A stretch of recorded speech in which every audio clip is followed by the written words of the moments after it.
ओम शांति। कलयुग का अंत निकट है। 2030 सतयुग का रहस्य जानिए। क्या आप जानते हैं कि समय वैसा नहीं है जैसा हम घड़ी की सुइयों में देखते हैं।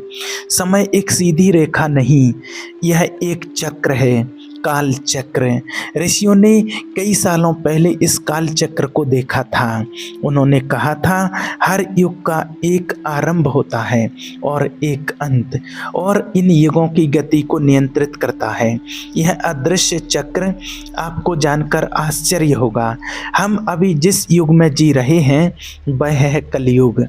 पुराणों में साफ लिखा हुआ है कलयुग की कुल आयु है 4,32,000 साल। ये आपने सुना होगा, लेकिन यहाँ जो एक गुप्त रहस्य छुपा है उसको कुछ ही लोग समझ पाते हैं और कुछ ही लोगों को इसका पता है। बाकी तो अंधविश्वास में लोग जी रहे हैं कि अभी कलयुग की आयु 4,32,000 वर्ष है। लेकिन यहाँ पर जो गुप्त रहस्य छुपा है वो आपको बताते हैं। देखिए, हर युग हमेशा उतना लंबा नहीं चलता जितना उसकी सीमा तय की गई है। क्यों? क्योंकि जब धरती पाप से भर जाती है, जब इंसानियत अपने अर्थ को खो देती है और जब धर्म केवल एक नाम बनकर रह जाता है, तब समय करवट लेता है। इसी को कहा गया है काल चक्र की चाल। महाभारत में जब श्री कृष्ण ने कुरुक्षेत्र के मैदान में अपना विराट रूप दिखाया था, वह केवल एक दर्शन नहीं था, वह काल चक्र की झलक थी। उन्होंने स्वयं कहा था, मैं काल हूँ और मैं ही सबको निगलने आया हूँ। अब सोचिए, अगर स्वयं श्री कृष्ण ये कह रहे हैं तो इसका अर्थ है कि काल चक्र केवल घटनाएं नहीं बनाता, बल्कि पूरी सृष्टि की गति उसी से तय होती है। भविष्य पुराण में भी ये लिखा गया है, ये चेतावनी दर्ज है कि जब अधर्म बढ़ेगा। विष्णु पुराण में भी ये चेतावनी दर्ज है कि जब अधर्म बढ़ेगा और धर्म के नाम पर पाखंड फैल जाएगा तो काल चक्र अपनी गति बदल देगा और कलयुग अपनी पूरी उम्र जिए बिना ही समाप्त होने लगेगा। तो आज आप देख रहे हैं कि आज कितना पाखंड फैल चुका है धर्म के नाम पर। तो इन संकेतों को आप स्पष्ट रूप से समझने की कोशिश कीजिए। अब सवाल ये है, क्या ऐसा हमारे सामने हो रहा है? उत्तर है स्पष्ट हाँ। संकेत शुरू हो चुके हैं। 2030 वर्ष जिसे लेकर ऋषि मुनियों ने भविष्यवाणी की थी। उन्होंने कहा था कि यही वो समय होगा जब काल चक्र अपनी सबसे तेज गति से घूमेगा, कलयुग की सांसें थमने लगेंगी और सतयुग का द्वार खुलेगा। लेकिन इससे पहले 2025 का सावन आपने देखा होगा, हमें चेतावनी दे करके गया। उस सावन में जो घटनाएं घटी वे साधारण नहीं थीं, वे काल चक्र की चाल का पहला इशारा थी। 2025 के सावन की पहली रात लोगों ने आसमान की ओर देखा और पाया चांद कुछ अलग था। उसकी आभा धुंधली थी, रंग हल्का सा लालिमा लिए हुए। आप सोचेंगे इसमें खास क्या, पर शास्त्र कहते हैं कि जब चंद्रमा अपनी आभा बदल ले तो समझ लो प्रकृति का संतुलन बदल रहा है। महाभारत के युद्ध से पहले भी कहा जाता है कि चंद्रमा की रोशनी पीली और मटमैली हो गई थी। आज वही दृश्य फिर दिखा। ऋषि मुनियों ने लिखा था, चंद्रमा का बदलना युग परिवर्तन का संकेत है। सावन बारिश का महीना, पर 2025 के सावन में जो वर्षा वो वरदान नहीं, अभिशाप लगा। कई बाढ़ों ने नगर डुबो दिए और कहीं बादल फटे तो कहीं सूखा ने धरती को जला दिया। स्कंद पुराण कहता है, जब धरती का जल अपना संतुलन खो दे तो ये काल चक्र की नई चाल का संकेत है। क्या आपने गौर किया? पानी जो जीवन है अब विनाश का सबसे बड़ा कारण बनता जा रहा है। यही था दूसरा संकेत। 2025 सावन में अमरनाथ गुफा की शिवलिंग का आकार में पहले से कहीं अलग थी। यात्रियों ने कहा इस बार शिवलिंग जल्दी बन गई और जल्दी पिघल भी गई। ये क्यों हुआ, ऐसा क्यों हुआ? शास्त्र पुराण कहते हैं कि शिव का स्वरूप जब समय से पहले बदल जाए तो समझ लो कि समय ही बदलने वाला है। यही था तीसरा संकेत। सावन की एक रात भारत के कई हिस्सों में लोगों ने आसमान में तेज अग्नि रेखा देखी। वैज्ञानिकों ने कहा एक उल्का पिंड थे, पर शास्त्रों में इसे कहा गया है धूमकेतु का उदय। ब्रह्मांड का धूमकेतु जब धरती के पास दिखे तो वह किसी बड़े परिवर्तन का संकेत होता है। महाभारत से पहले भी धूमकेतु देखा गया था। आज फिर वही दृश्य।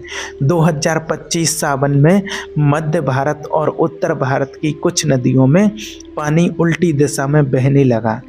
वैज्ञानिक इसे प्रेशर और हवा का खेल बताएंगे, पर भविष्य पुराण में लिखा है जब नदियां अपनी धारा बदल दें तो समझ लो युग अपनी धारा बदलने वाला है। ये साधारण घटना नहीं थी, ये पांचवा संकेत था। 2025 सावन के दौरान समाचारों पर ध्यान दीजिए। आप एक मिनट के लिए छोटी छोटी बातों पर हिस्सा, धर्म के नाम पर झगड़े, लोभ में अंधा होता हुआ इंसान। विष्णु पुराण भी कहता है कि कलयुग का चरम तब होगा जब मनुष्य पशुओं से भी अधिक हिंसक हो जाएगा। क्या आपने नोट किया 2025 सावन में इंसानियत का ये रूप बार बार देखने को मिला। इन 6 घटनाओं का मतलब सिर्फ इतना है, काल चक्र अपनी चाल बदल चुका है। कलयुग अब अपनी चरम सीमा की ओर बढ़ रहा है। 2030 वो समय है जब इसका पटाक्षेप होगा और यह अंत नहीं बल्कि एक नई शुरुआत होगी, क्योंकि हर युग का अंत ही अगले युग का आरंभ है। क्या आपने कभी सोचा है क्या होगा अगर आसमान में अचानक कोई ऐसा तारा प्रकट हो जाए जिसे सालों से पहले किसी ने नहीं देखा? क्या होगा अगर ऋषि मुनियों द्वारा बताई गई वो भविष्यवाणी सच साबित हो जाए, जिसमें 2030 का वर्ष एक निर्णायक मोड़ की तरह सामने आता है? धर्म ग्रंथों और भविष्य पुराणों में बार बार ये संकेत मिलता है कि 21वीं सदी का तीसरा दशक मानव इतिहास में सबसे अलग होने वाला है, और खासकर सन 2030 तक। ये सिर्फ कैलेंडर की तारीख नहीं बल्कि एक आध्यात्मिक मोड़ है। पुराणों में लिखा है जब समय की गति तेज होने लगे, जब ऋतुएं बदल जाएं, जब मनुष्य का धैर्य टूट जाए और जब धर्म केवल शब्दों में रह जाए, तभी एक नई आभा आकाश में जन्म लेती है। और ये वही आभा है जिसे भविष्यवाणी में ध्रुव पुत्र तारा कहा गया है। ध्रुव तारा तो हम सब जानते हैं, जो उत्तर दिशा में सदा स्थिर रहता है, लेकिन ग्रंथों में उल्लेख है कि समय आने पर उसके पास ही एक नया तारा प्रकट होगा जिसे ध्रुव पुत्र कहा जाएगा।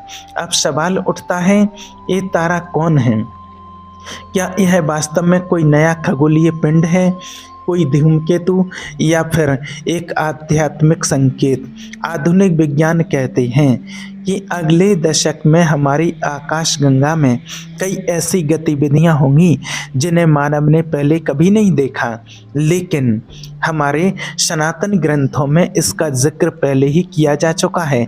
जब आकाश में दूसरा ध्रुव तारा दिखाई देगा तब जान लेना कि अब नया युग प्रारंभ होने वाला है।